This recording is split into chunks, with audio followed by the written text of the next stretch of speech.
I want to highlight something that you said that I think is really important.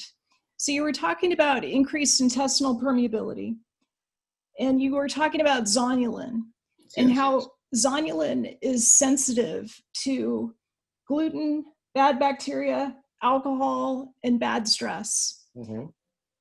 Now that covers pretty much 98% of my patients. So we got a great question in the Q&A, and I'm just going to jump ahead to that. Okay.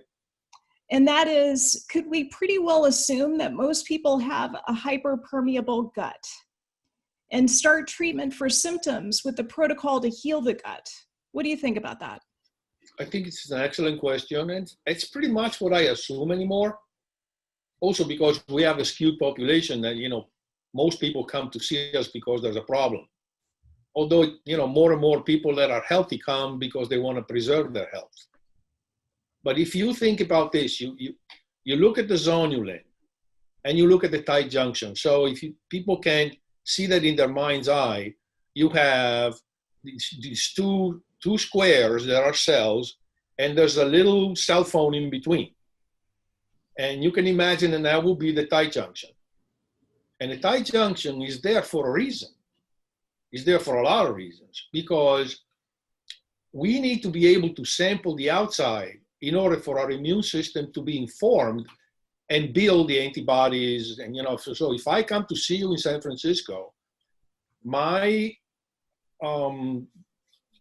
tight junctions open up a little. They let a few things in from San Francisco and they say, oh, look at that. Let's build a couple of antibodies for that. But imagine if instead of doing that and then closing back and reseparating, the inside from the outside, imagine if that was left open. And now you've got the barbarians at the gate. So that's where the first thing you do is to fix the vitamin D, because the function of the tight junctions, the number one element that makes them function properly is vitamin D. We didn't know that. We found that out about 4 years ago. So now look at the amount of millions of people who are vitamin D deficient.